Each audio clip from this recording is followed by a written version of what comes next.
Hello, this is a video to show how to stop a frame that's spreading from repeatedly doing that. You get some patients, normally short-sighted patients, small PDs, where the frame is constantly sort of coming outwards like that and they keep having to come back in. So this can nip that in the bud by taking the problem out of the equation. The issue is on the back of the lens. There's an excess of material that's forcing the frame outwards in that direction. So we want to take away some of that material, but not so much that the lens will be loose in the frame. So let's get started. So we've taken the lenses out of the frame. Because you'll be holding onto them and filing away, you want a nice good grip, so make sure it's cleaned. So you're holding onto it firmly. It is risky doing this because you can scratch the lens if you're not careful, so do take your time. Good idea to cover as much of the lens as you can.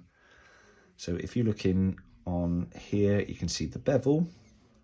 We want to keep that bevel in place. We don't want to lose any of that.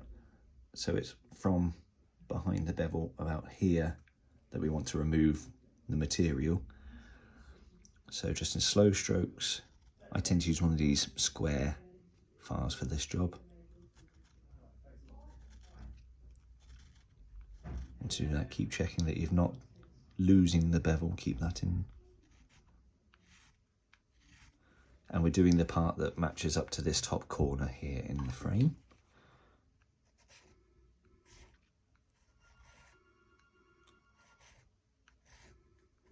Take your time doing this. It might require popping it back into the frame, checking you're doing enough of the area. You might find you have to sort of take a bit more off, lower down, higher up, etc. But this is the area I'll be working on. It's quite often tinted lenses because it's big sunglass lenses, so you can see here where that material is coming away because the white of the powder shows up against the tint. But the tint is on the front surface and or the back surface, so this shouldn't affect the patient's vision or letting light through.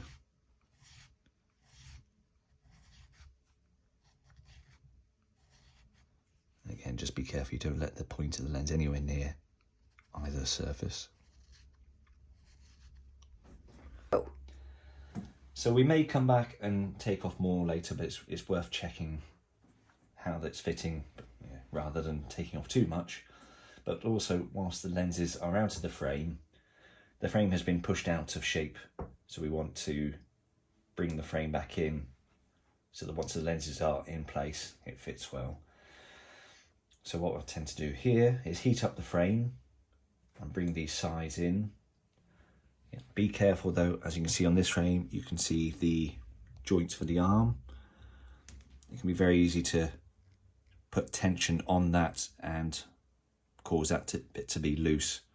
So do your best to only put heat and pressure on the frame front.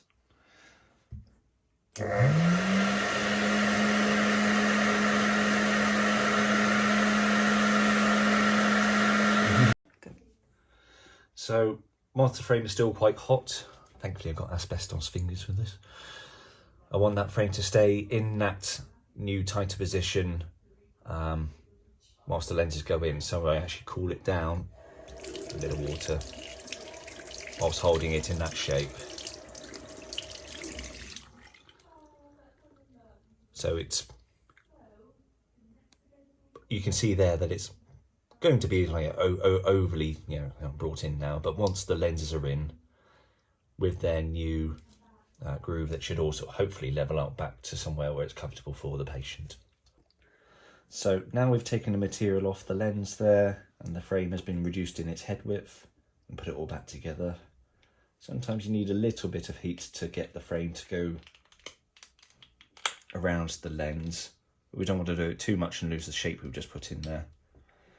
And so now you can see that the arm or side has actually come in there compared to where it was before we started.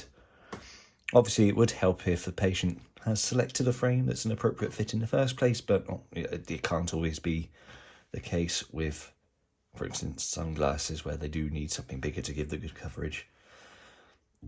So this can help in these tricky situations. Obviously, I've only done one side so far, just to compare the difference between the two, but you'd repeat the same on the other side. Again, filing in that same corner over there and heating this hinge just in front of the hinge to bring that side in as well. It may be worth noting if the patient has a prescription that differs in both eyes, because the lens thickness may vary. For instance, a -3 on one side and a -1 on the other. Such an anisometropia would cause different lens thicknesses, so you wouldn't need to take as much off the other side. So just keep those sort of things in mind when you do this. At the time, being careful not to scratch that lens, because it can be so easy to do that bit. But if you do it right, you get a happy patient.